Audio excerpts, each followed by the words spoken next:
The Wilkes-Barre Health Department presents nutrition tips for healthy eating.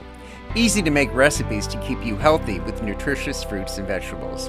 Now here's another great recipe from the Commission on Economic Opportunity's Nutrition Education team. Hi everyone, my name is Alexi and I'm a registered dietitian on the Nutrition Education team at the Commission on Economic Opportunity. Today I'm bringing you a healthy, quick and easy recipe of overnight oatmeal. So before we get started, I want to let you know this recipe does contain dairy products including milk. So if you have an allergy to any of these items, please avoid this recipe. Before we hop in, it's really important to make sure we're washing our hands before any food preparation. I just washed my hands for 20 seconds before we got started. A good tip to know how long 20 seconds is, sing the song Happy Birthday to Yourself twice. Alright, let's hop in and get started. So the first ingredient in this recipe is 1 cup of oats. So this is just old-fashioned unrolled oats. So this is just 1 cup. It's a quick, inexpensive pantry item to keep on hand. Alright, so the next ingredient is going to be non-fat yogurt. So this is going to be a really great way to get some more moisture into the recipe as well. So we have 1 cup of the yogurt.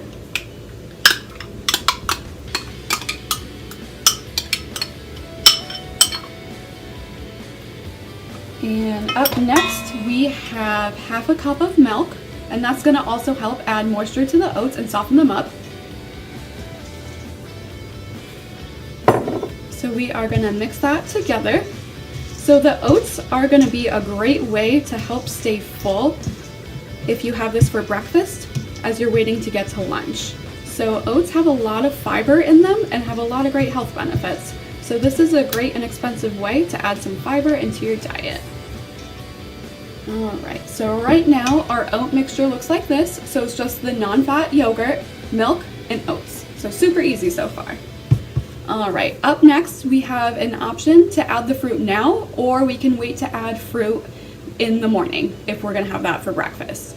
So personally, I really prefer to add it in now because it adds more flavor and I think it makes it a little bit sweeter too. So we can add half a cup of berries. Personally, what I had available was frozen blueberries, but again, you can use canned, frozen, dried, or even fresh. A great option if you're looking for an inexpensive way to add berries into the recipe. Take a look to see if maybe a frozen option is maybe more inexpensive if it's out of season. Chances are, if the product's out of season, maybe a canned or frozen option might save you some money. Alright, so up next we're going to cut up half a cup of an apple. So that's about 1/3 of a medium-sized apple, but the apples that I have are pretty small. So again, we want to make sure we're going to wash our apple before we start cutting it. So you can cut this any way you'd like, if you like bigger pieces or if you like smaller pieces. It's all personal preference.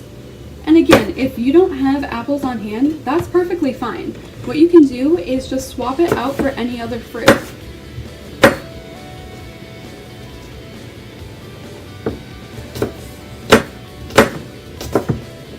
Alright, so a great tip with these apples is to store them in the refrigerator. So they actually stay a little bit longer in the refrigerator than if you were to store them maybe on the counter.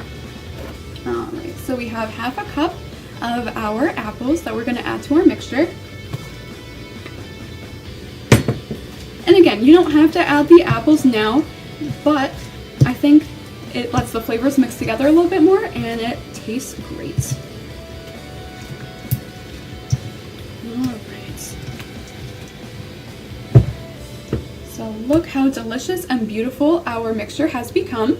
So that's it. It's completely done. So now what you can do, you have a couple options. So you can either cover this and stick it in your fridge, or what I like to do is have breakfast ready so you don't even have to think about it in the morning. So a serving size is about 1 cup. So I have a very small mason jar, but again, if you don't have mason jars at home, that's completely fine. Any container with a lid will work. So I happen to have a really small mason jar, so you just fill it up, put the lid on, stick it in the fridge, let it sit about 6 to 12 hours, and you have breakfast ready to go. See, wasn't that easy? Leave a comment down below if you have these items on hand and want to make this recipe, And also let us know too if there's a substitution that you would make. Maybe you or your family don't like blueberries, but you have other berries on hand that you do like. So let us know down below. Thank you so much for joining me today, and have a great day. Thanks!